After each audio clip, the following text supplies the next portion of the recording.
Okay. Well, good morning. This morning, I want to discuss the recent actions regarding trade with China. And joining me is Secretary Naig, Greg Hora, who is a pig farmer, Bill Shipley, soybean farmer, Steve Sukup with Sukup Manufacturing, Craig Hill with Farm Bureau, Mark Recker with corn farmer, and Dan Hanrahan, who is a cattleman farmer, rancher. Today, trade is absolutely critical for a healthy Iowa economy. 13.2 billion in Iowa goods were exported in 2017, and you've often heard me say that one in five jobs is dependent upon trade. 1 in 3 hogs raised in Iowa and 1 in 3 rows of corn and soybeans are exported. In Iowa, agricultural is heavily dependent upon our ability to move our products well beyond our borders. What I love about Iowans is we think globally and they rely on us to expand our markets. And that's why, as governor, I've worked to promote Iowa and our brand of safe, reliable, quality products around the world. Through trade missions, we've increased exports, foreign direct investment into the state of Iowa. We've increased jobs for Iowans, and we've established long-term relationships. And many of the people that you see with me up here today have actually participated in those trade missions. Iowa has benefited from our longstanding relationship with China by establishing new and expanded opportunities for not only our ag commodities, feed ingredients, but our agricultural equipment as well. The ties between Iowa farmers and China also continue to grow. So that's why escalation of tariffs around the world and is concerning, and the potential Chinese tariffs produce real issues. As you know, farmers tend to be early targets in trade disputes, and the markets have reflected that uncertainty. The potential damage to export markets comes at a difficult time for agriculture and our economy, with depressed commodity prices again adding uncertainty for farmers as we head into the 2018 season. I understand that the administration is working to unwind decades of bad trade policy, and I certainly agree that China has been a bad actor when it's related to forced technology transfer, and that seems to be a price of doing business in China. Stealing trade secrets and intellectual property. We actually, a couple years ago, had a Chinese man that was caught stealing hybrid seed from an Iowa farmer. And innovation. 10% of venture capital in the US is coming from Chinese investors. And at the same time, they've closed the tech sector to the US. But no one wins in a trade war. And while some disruption may be necessary and part of the negotiation process, we know that this absolutely can't be done on the backs of Iowa farmers. It's important that we find a reasonable agreement and make sure that it's targeted and done in a timely manner, which will also help mitigate the risk of us losing market share. So let me review quickly the timeline that's taken place already. March 23rd, the U.S. placed 25% tariff on imported steel and 10% on imported aluminum. In response, China placed retaliatory tariffs of 15 to 25% on 128 U.S. products, including pork. April 3rd, the U.S. released a list of $50 billion worth of Chinese imports that would face a 25% tariff. And on April 4th, China says it will place an additional 25% tariffs on over 100 U.S. goods, including soybeans, beef, corn, and ethanol. April 5th, President Trump instructed the USTR rep to consider if $100 billion of additional tariffs would be appropriate. Now, the last three that I just listed, the proposed tariffs, have not gone into effect yet and won't for at least 60 days. I had the opportunity yesterday to speak to Ambassador Branstad, and he wanted me to assure everyone that they are working every day for a positive outcome for our country, agriculture, and American businesses. I also want to remind everybody, as he brought to our attention too, that there's a comment period until May 21st. We will be submitting comments and we encourage others to do that as well. And there will be a public hearing on May 15th. I also had the opportunity this morning to speak with Director Mulvaney of OMB and Secretary Perdue, who are working closely. They both assured me that the USDA has the authority to mitigate some of the market disruptions for our farmers.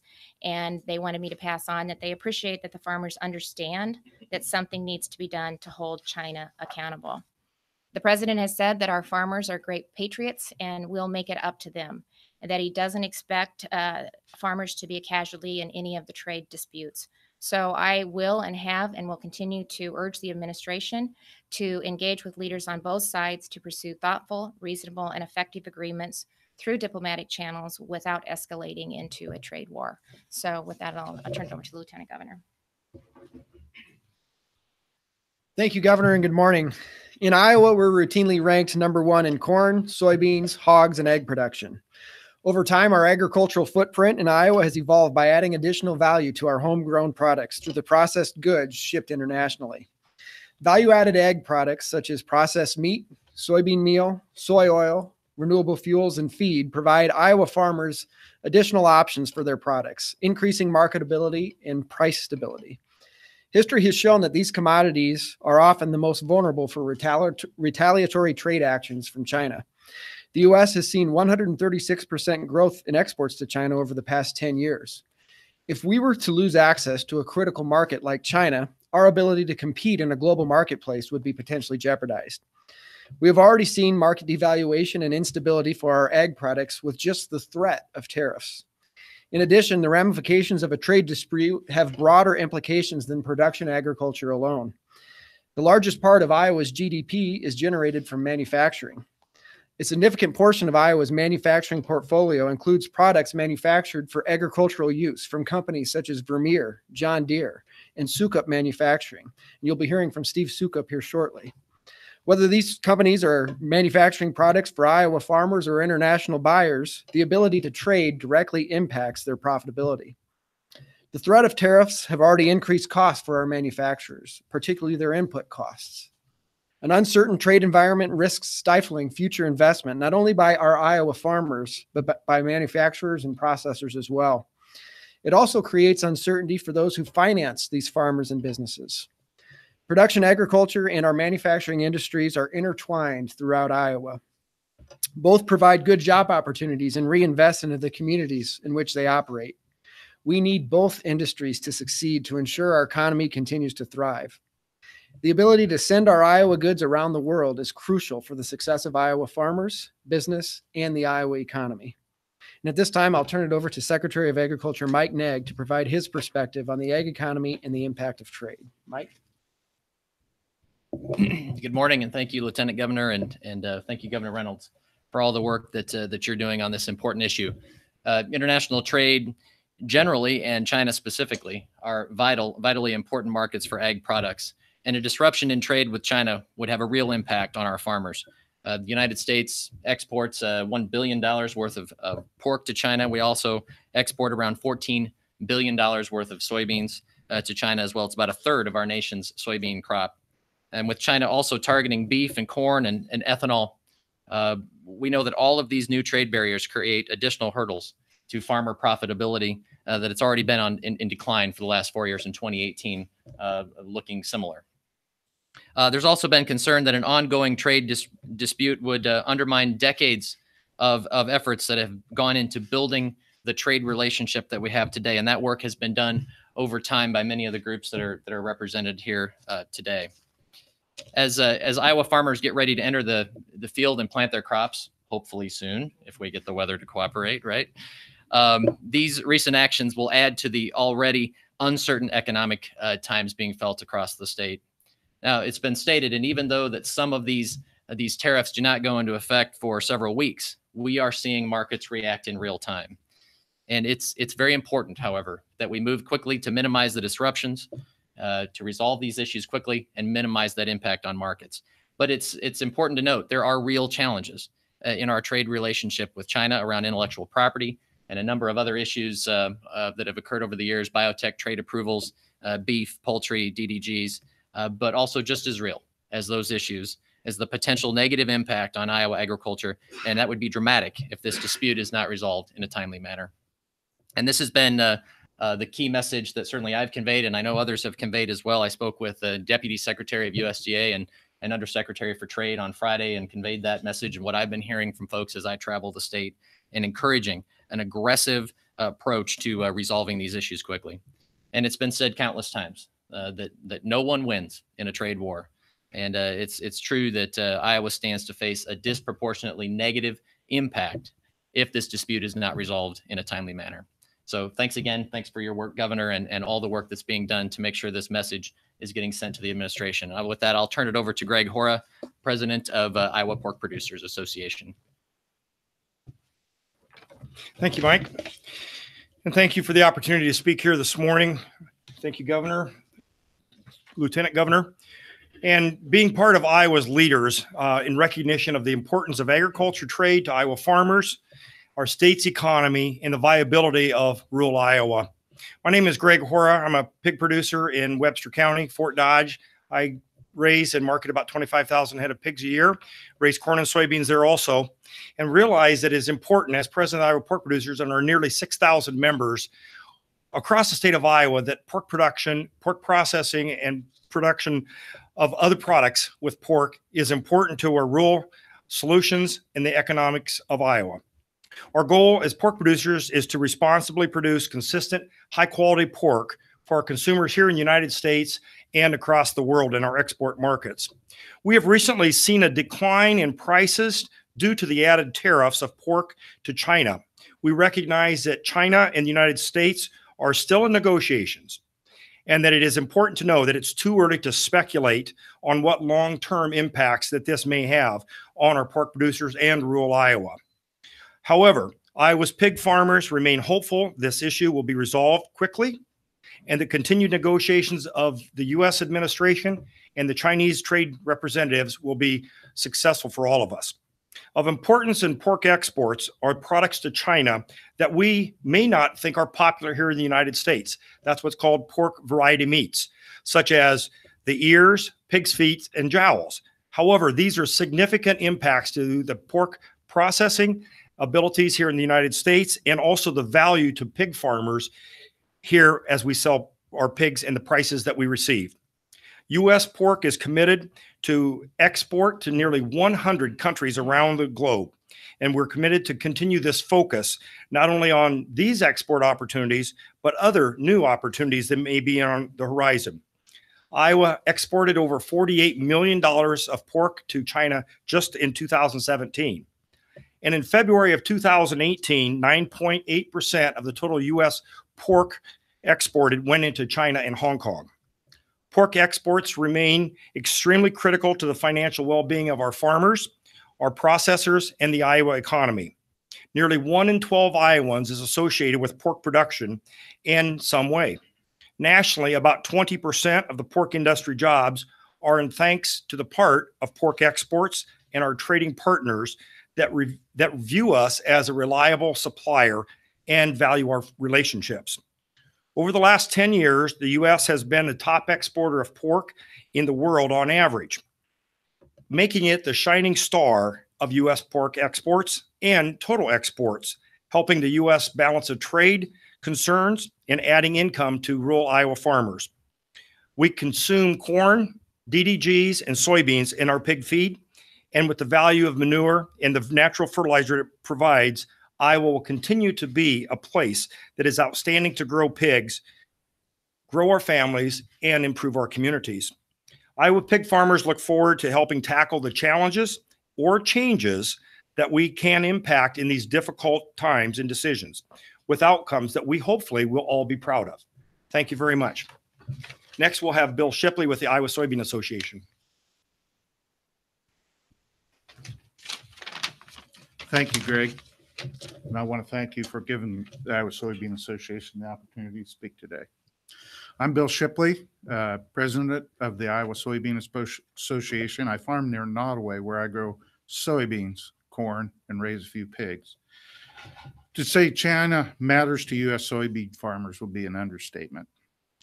They're our largest consumer of soybeans. The United States supplies roughly 40% of China's annual usage of soybeans, valued at over $14 billion, which is anticipated to grow every year for the next several years. We recognize that there are some legitimate issues that need to be dealt with the Chinese, intellectual property rights and requirements on U.S. companies wanting to do business in China. We acknowledge that there needs to be addressed and encourages swift resolution to these problems. We can believe this can be done without targeting food and agricultural trade. Exports of U.S. soybeans, beef, pork, and other commodities provides a trade surplus for our country. Encouraging more of it is advantageous for both countries. Agricultural trade boosts jobs and economic activity in America while reducing the economic trade imbalance existing between China and the U.S. China's proposal to add tariffs to soybeans adds to uncertainty U.S. farmers face right now as we head into this planting season. We're pretty well locked into what we're going to plant this year already. Can't change that. If allowed to take hold, it could jeopardize the ability of U.S. farmers to do business in China for generations. Trade wars involving food are a lose-lose. I guess my first impression is I hate to see anybody use food as a pawn in a trade war. Here at home, Iowa soybean farmers would be negatively impacted because it would raise our input costs but lower our income. And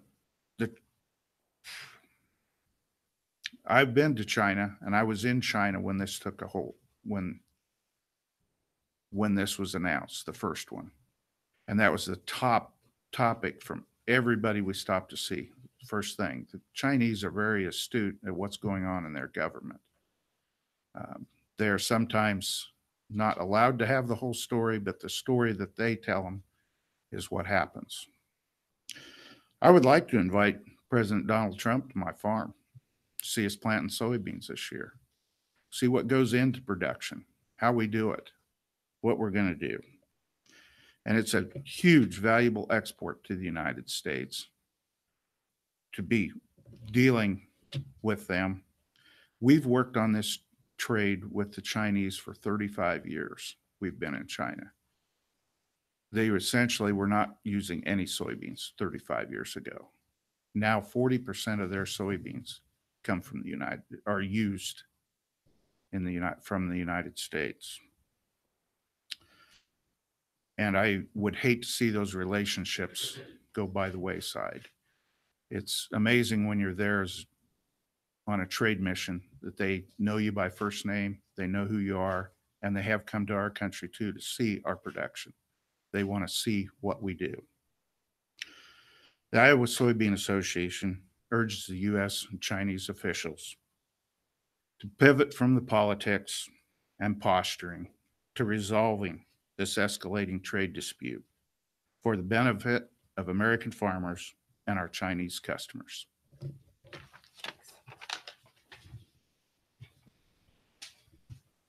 Thank you, Bill. Thank you, Governor, Lieutenant Governor. My name is Steve Sukup with Sukup Manufacturing, and we're a family-owned and operated business in rural Iowa for 55 years.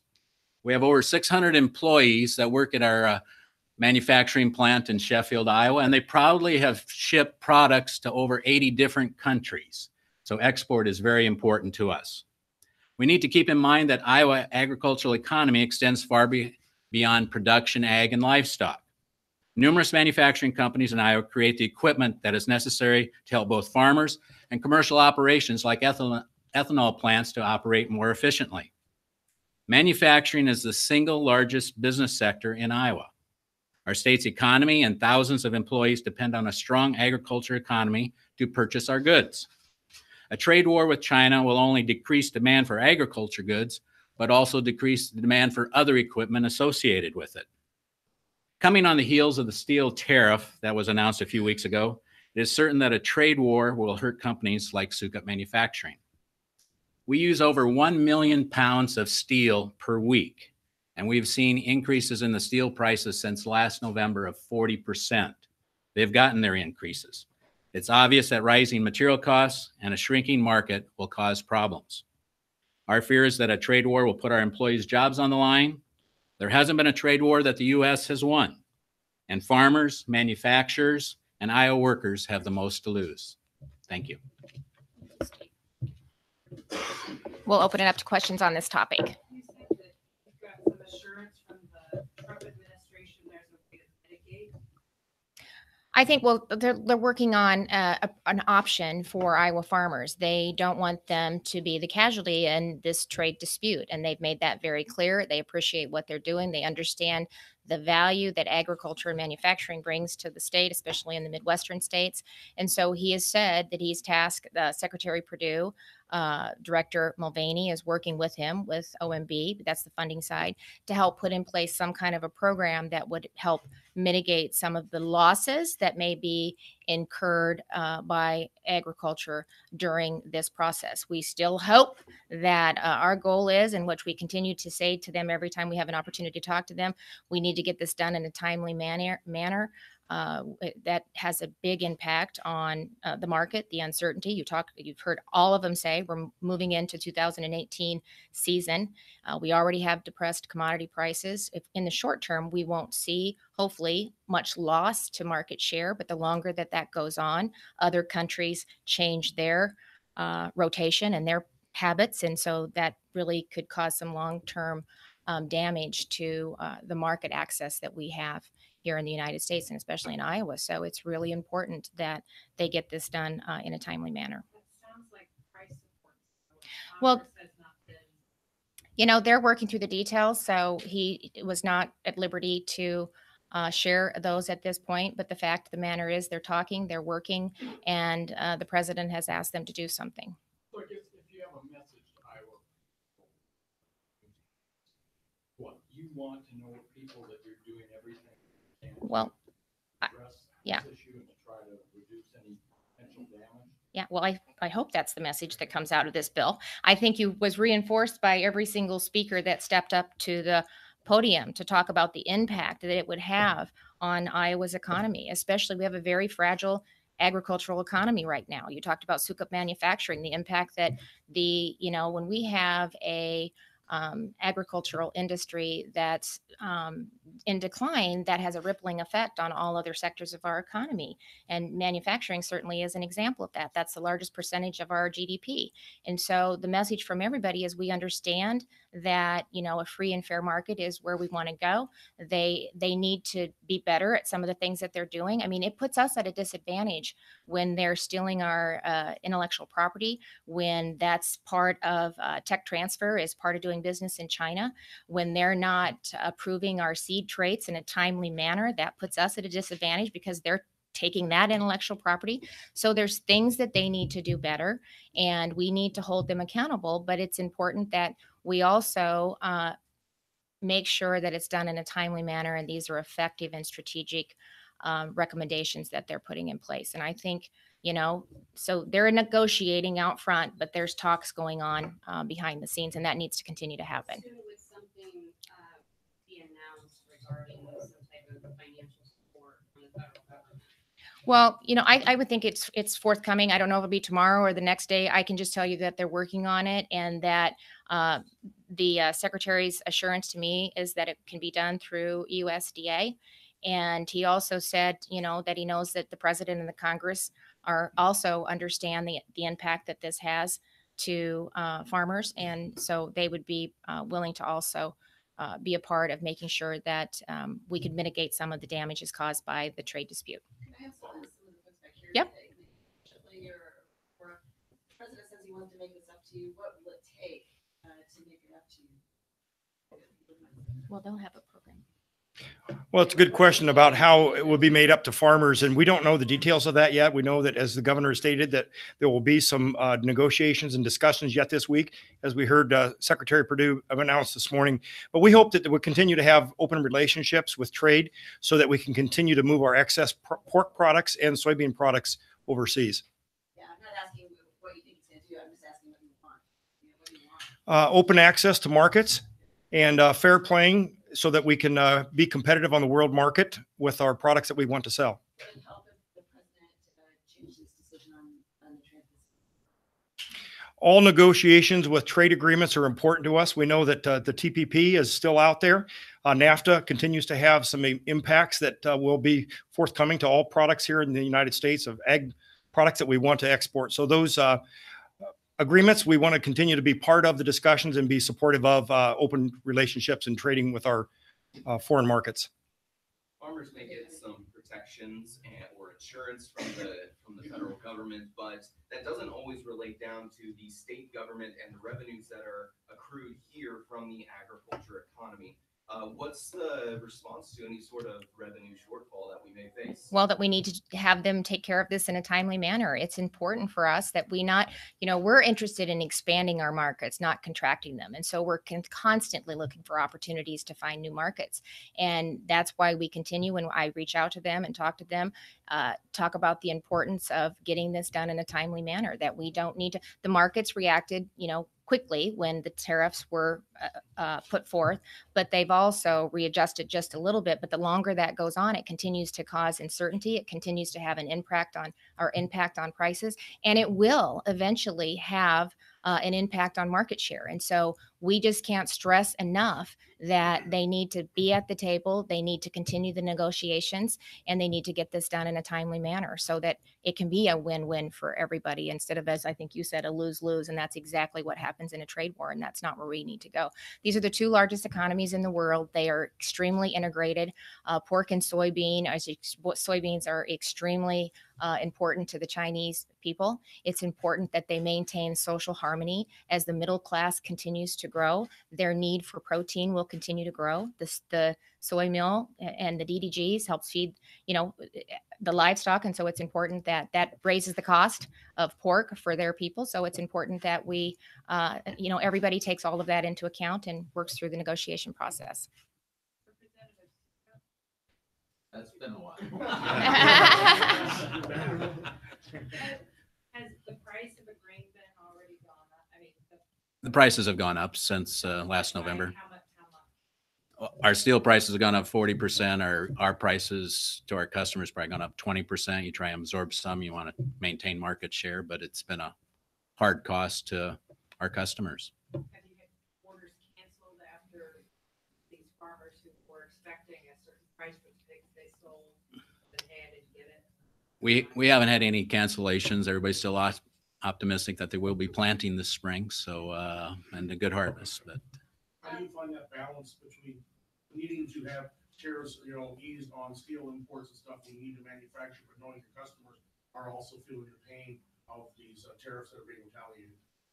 Well, we get faced with it on the front side with the steel prices. And in the U.S., we were producing 83% of the steel. We bought all American steel for our company. So it was only like 17% of imported competition out there. So we didn't really see the need for steel to be the tip of the spur. Governor, does the timing of this with the fact that at the legislature, lawmakers are trying to figure out the state budget, possible tax cuts, does this need to go hand in hand with those decisions as well now? Well, we're always looking at that, as we tend to see the markets be volatile. That's always goes into the discussions when we're talking about tax reform. And that's why one of the tax reform bill that I put forward was pretty much revenue neutral, but we continue to watch the markets and the impact that will have on revenue generated by the state. That's constantly part of what we do when we're reviewing that. You mentioned hoping that this will get sorted out in a timely fashion, but if this goes into several more weeks, does that impact how the budget will get sorted out? Well, I think no. We'll continue to monitor it. It'll be taken into account when we're looking at the decisions moving forward, but we're going to focus on encouraging them to continue to get something done in a timely manner. It's important for not only the Iowa economy, but the U.S. economy. It's to get this settled out, and I believe that they're working in that direction. Where do you stand in your talks on trying to reach a tax cut agreement with the legislature? Well, the good news is both chambers are talking about tax reform. And so we are sitting around the table having those discussions, looking for opportunity to find compromise. I want to make sure that, we're passing those tax savings on from federal tax reform that was passed in December to hardworking Iowans and small businesses and farmers. We want to make sure that we're passing those same savings on, but I need to do it in a responsible and sustainable manner. And that's really important to me so that we can, and it's a crucial part of the discussion that we're having moving forward so that we can maintain not only the priorities that we have, but so we're not going backwards and it continues to be front and center when we're talking about tax reform. That's just not helpful when you're trying to negotiate. That's like Barbara trying to get a timeline from me from what's happening at the federal level. That's part of the negotiation process. The main thing is, and this applies to the trade talks with China too, that people are talking. They need to keep talking. It's when people take their ball and go home, that's when it continues, and that's when we have the unintended consequences that we really don't want to have happen. And that was something else that Ambassador Branstad shared with me, that they are having ongoing talks that's taking place. And I think that's really the important takeaway, because they know how important it is for both parties involved that we get this done and we get it done right. Thank you.